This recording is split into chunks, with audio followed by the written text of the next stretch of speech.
नमस्कार मित्रांनो, रुई मैदानाचे पैरे जे आहेत ते आपल्या एका चॅनलवरती सांगितले. आता या चॅनलवरती सांगतोय ढवळचं मैदान. 2 मैदानात उद्या पुन्हा एकदा सांगतो. रुई तालुका कोरेगाव जिल्हा सातारा या ठिकाणी आदतचं मैदान आहे. त्या ठिकाणचे पैरे सांगितलेले आहेत. अंदाजित कधी फिक्स सुद्धा असू शकतील. आणि आता सुरुवात करूया. ढवळचं मैदान होते तालुका फलटण जिल्हा सातारा या ठिकाणी.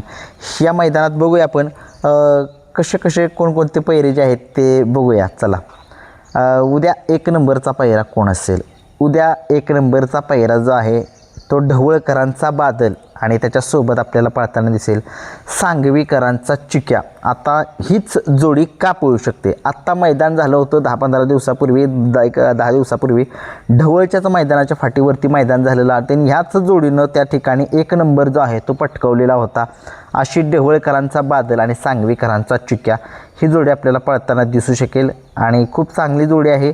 चांगल्या पद्धतीनं ही जोडी कामगिरी करेल मला वाटते. बघूया. खूप साऱ्या शुभेच्छा या जोडीला. उद्याच्या मैदानामध्ये ढवळच्या 1 आदत 1 बैल मैदानामध्ये 2 नंबरचा पैरा आहे नातेपुतेकरांची रायफल पळताना दिसेल. आणि त्या नातेपुतेकरांच्या रायफलसोबत आपल्याला पळताना दिसेल छोटू ड्रायव्हर धुरकरी यांचा देवाबाई. आता सगळे म्हणतील की तिकडून नाशिकवरून बैल, संभाजीनगरवरून बैल कसा काय पळत? ढवळच्या मैदानामध्ये तो आत्ता मागच्या वेळेस बैल आलेला पळायला, कदाचित आला तर ही जोडी पळाली होती त्या मैदानामध्ये. त्याचाच अंदाज तर्क वितर्क लावून हा पैरा बनवलेला आहे मी. बघूया कशा पद्धतीनं होतोय. छोटू ड्रायव्हर धुरकरी अजून काय मैदानामध्ये आलेले नाहीत. ते थोडेसे इंज्युअर्ड आहेत. बघूया आता काय होते काय नाही. घेतात का नाही का बसतात घरी काय माहीत. 3 नंबरचा पैरा. 3 नंबरचा पैरा आहे झंजेवाडीकरांचा देवा पळताना दिसेल.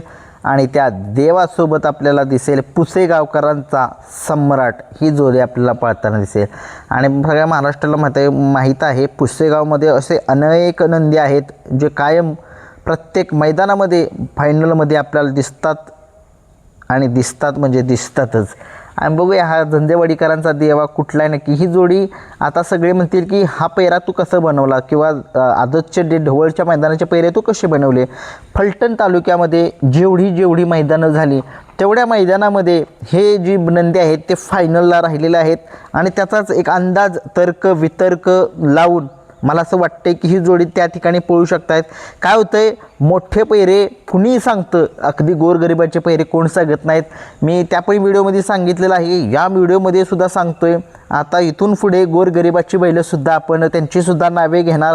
त्यांचेसुद्धा बैलांची नावे घेऊन त्यांचंसुद्धा नावसंबंध महाराष्ट्रामध्ये करण्याचा एक बघूया काय प्रयत्न करूया. काय होतं आहे, सगळेच प्रत्येक मैदान असले की सगळे टपचे पण आमका बैल तमका बैल तमका बैल शमका बैल.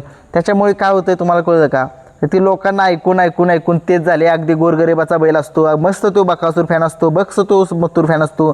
परंतु काय होतं, त्यांच्या पण घरी एखादा नंदी असतो, त्याचं पण नाव थोडंसं व्हिडिओमध्ये घेतलं की त्याला सुद्धा थोडंसं बरं वाटतं. आणि खरंच ज्यांची नावं घेतोय त्यांनी थोडंसं सांगा तुमच्याच बाबा हा माझ्या नंदीचं नाव घेतलं तुम्ही, त्याच्याबद्दल थँक्यू वगैरे. काय 2 शब्द जर चांगले बोलले तर थोडंसं मनाला चांगलं वाटेल. मलासुद्धा प्रेरणा मिळेल की पुढच्या नेक्स्ट व्हिडिओमध्ये त्यांच्या बैलांची नावे मी घेऊ शकतो. आणि बघूया काय होते. जरा चांगला कमेंट्स करा आणि सांगा कुठला बैल कुठला आहे नक्की. हा बैल आमच्या गावातला आहे, या बैलाचा थोडासा इतिहास थोडासा लोकांना कमेंट्समध्ये सांगू शकताय तुम्ही. किंवा कुठल्या मैदानामध्ये गुलालामध्ये होता, कोणासोबत पळालेला आहे, अशी थोडीशी माहिती द्या. म्हणजे लोकांपर्यंत तुमच्या बैलाची माहिती, मला एवढी माहीत नाही पण तुम्हाला माहिती आहे तर थोडीशी कमेंट्स लोक वाचतात. त्याच्यामुळे थोडंसं लोकांना इतिहास थोडा तुमचाही गावचा कळेल, तुमच्याही बैलाचा कळेल. त्याच्या वाचून जर नाव घेतलं चांगलं तुम्ही तर म्हणजे तुमचं नाव घेतो आहे मी, मला एवढं माहीत नाही की तुमचा बैल कसा पळतो कसा नाही. परंतु तुम्ही जरा कमेंट्समध्ये सांगा. जर चांगला जर तुमच्या कमेंट्स असतील किंवा तुमचा नंबर सांगा पैऱ्यासाठी, ते तुम्हाला चांगला पैरासुद्धा येण्याची दाट शक्यता आहे. असं एक मोहीम आपण राबवण्याचा प्रयत्न करतो. एक छोटीशी गोरगरिबांसाठी करतो आहे मी. आणि काय होतं, मोठ्यांसाठी बास खूप केलं, मोठ्यांसाठी काय नाही, मोठ्यांसाठी कोण नाही विचारत. अगदी गोरगरिबाची लोक विचारतील काय सांगा, विचारायचं का नाही काय म्हणणार कोण आहे कुठलं आहे. असं चला माझं काम करायचं मी करतोय. तो फनी जोक्स होता. 4 नंबरचा पैरा आहे दुश्मन आणि बलमा. ही आपल्याला जोडी पळताना दिसेल. आणि ही फलटण तालुक्यामध्ये जे मैदान झालेलं होतं त्या मैदानामध्ये ही आता सगळे म्हणतील की ह्यांचा दुसरा बैल झाला असेल काय झाला असेल. एक 15 दिवसामध्ये जे फलटणमध्ये भागामध्ये जे मैदान झालं होतं, फलटण तालुक्यामध्ये जेवढी मैदानं झाली होती तेवढ्या मैदानाचे गुलालातले नंदी मी उचलून हे पैरे टाकलेत. हे माहिती महत्त्वाची तुम्हाला देतोय.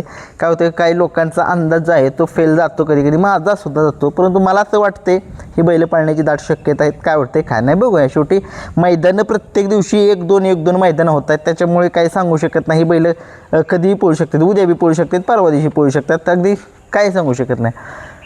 5 नंबरचा पहिरा जो आहे तो कटगुणकरांचा लखन पाटोळे यांचा जो चिक्या आहे तो आपल्याला पळताना दिसेल. पिवळं वादळ ज्याला म्हटलं जातं आणि तो सतत टॉपच्या हिंद केसरी आहे हा चिक्या. सगळ्या महाराष्ट्राला माहिती आहे या बैलाचा तो इतिहाससुद्धा.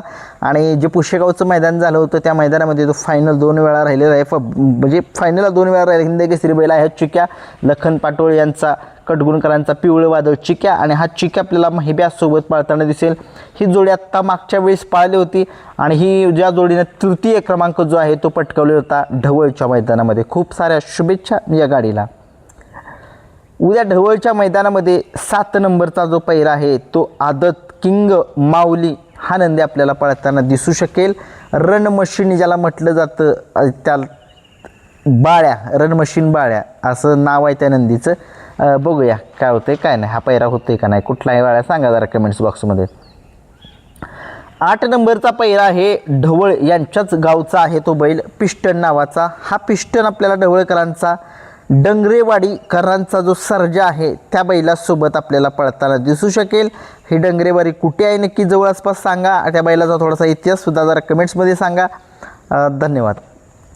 9 नंबरचा जो पैरा आहे तो नातेपुतेकरांचाच शिक्रा. आता सगळे म्हणतील नातेपुतेंचा रायफलसुद्धा आहे आणि शिक्रासुद्धा. हो, नातेपुते तिथून जवळ आहे बरं का फलटणपासून, त्याच्यामुळे ते तेवढ्या भागातील बारामती भाग असेल ते पुणे भागात जेवढी त्या ठिकाणी बैल येण्याची दाट शक्यता आहे. नातेपुतेकांचा शिक्र्या आणि त्याच्यासोबत पळताना दिसेल सोनगावकरांचा फायर. हे सोनगाव नक्की कुठलं आहे आणि त्याला थोडासा इतिहास त्या सोनगावच्या गावचा बद्दल थोडासा सांगा की बैल या गावात आमची अशी हिंद केसरी बैल आहेत. थोडंसं माहिती लोकांपर्यंत जाईल मला असं वाटते. 9 नंबरचा पैरा आहे, 9 नंबरचा झाला पैरा. 10 नंबरचा पैरा आहे जावळीकरांचा सरदार आणि आपल्याला सरदार जो आहे तो माळेगावकरांचा नंद्या या नंदीसोबत आपल्याला पळताना दिसेल. बघूया काय होते काय नाही उद्याच्या मैदानामध्ये. 11 नंबरचा पैरा जो आहे तो मामा बाचे जुगलबंदी यांचा बंट्या भाई हा नंदी आपल्याला पळताना दिसेल. आणि व्हिडिओमध्ये थोडंसं मिस्टेक इकडे तिकडे जर एखादा शब्द झाला तर त्याच्याबद्दल दिलगिरी व्यक्त करेन. 11 नंबरचा पैरा मामा बाचे जुगलबंदी यांचा बंट्याबाई जो आहे तो दाकटवाडी यांच्या सर्जासोबत पळताना दिसेल. बघूया थोडासा इतिहास या सुद्धा जोडीचा जरा सांगा थोडासा. 12 नंबरचा पैरा आहे शिवलिंगे नावाचा नंदी आहे, शिवलिंग नावाचा नंदी आहे आणि तो आपल्याला पळताना दिसू शकेल कोराळीकरांचा राणा या नंदीसोबत. बघूया काय होते काय नाही. 13 नंबरचा जो पैरा आहे सोनगाव या गावचा फायर हा बैल आपल्याला पळताना दिसू शकेल. हा सोनगावकरांचा फायर जो आहे तो लोणंदकरांचा शिंगऱ्या या नंदीसोबत हा पैरा जुळू शकेल. लोणंदमध्ये बरेचसे नंदी आहेत, ते सगळ्या महाराष्ट्राला माहिती आहेत, खूप सारे नंदी आहेत. जरा त्या थोड्याशा नंदींचा कुठले नंदी आहेत, कशा पद्धतीनं ते पळतात त्यांचं थोडंसं जरा सारांश सांगा. जर लोणंदमधून कोण जर बघत असेल आपला व्हिडिओ आणि सोनगावमधून सुद्धा सांगा की कुठले बैल आहे त्यांच्या गावामध्ये. एखाद्या वेळेस जमलं तर त्या रूटला असलो तर एखादी मुलाखत होऊन जाईल एखाद्या गोरगरिबाची. 14 नंबरचा पैरा आहे माळ शिरस्कर कुसूर यांचा जो बावऱ्या आहे तो आपल्याला पळताना दिसू शकेल शंभूसोबत. शंभू आणि माळ शिरस्कर कुसूरकरांचा बावऱ्या जो आहे तो घरचा साज आहे, ही घरची गाडी आहे. ते फलटण तालुक्यामध्ये जे मैदान झालं आता एक 15 दिवसापूर्वीची ही गोष्ट आहे, त्याच्यामुळे 15 दिवसापूर्वीचे पैरे जे झालेले होते तेच पैरे मी उचलून इथं टाकलेत की त्याचा एक अंदाज घेऊन तर्क वितर्क घेऊन हे अंदाज मी पैरे टाकलेले आहेत. कधी कधी खरीसुद्धा होण्याची दाट शक्यता आहे. 15 नंबरचा पैरा या बैलगाडा शर्यत क्षेत्रामध्ये आत्ता एक चर्चेमध्ये असलेला असा हा नंदी खांडजकरांचा बाळ्या भाई आपल्याला पळताना दिसू शकेल माळेगावकरांचा चिमण्या या नंदीसोबत. बघूया ही सुद्धा एक चांगली जोडी आहे, कशा पद्धतीनं हा सुद्धा पैरा होतोय बघूया काय होते काय नाही. 16 नंबरचा पैरा जो आहे बोंडेकरांचा भारत. हा भारत जो आहे तो यवतकरांचा शंभू याच्यासोबत पळताना दिसू शकेल. 17 नंबरचा पैरा आहे मास्तर आणि सिकंदर, ही जोडी आपल्याला पळताना दिसू शकेल. आणि शेवट 18 नंबरचा पैरा आहे ज्या ड्रायव्हरला सलग 14 मैदानाचा 1 नंबरचा मानकरी असलेले असे हे सोमाडा व तरडपकर फलटणकरांचा लखन, आणि त्या लखनसोबत आपल्याला पळताना दिसेल रॉकी. हे होते ढवळच्या मैदानातील काही अंदाजित, काही संभावित, काही फिक्स पैरे. तुम्हाला जर काय वाटत असतील की तुमच्या गावातून हा पैरा त्याच्यासोबत झाला आहे, हा तो पैरा ह्याच्यासोबत होऊ शकतो, कमेंट्समध्ये सांगा. मोठ्या लोकांचे पैरे सांगितलेले नाही आहेत, गोरगरिबांचे सगळे सांगितलेले आहेत. मोठ्यांचे ज्यावेळेस सांगतो त्यावेळेस मोठ्यांचेच सांगणार. हे क्षेत्र गोरगरिबासाठी आजपासून असेल. धन्यवाद.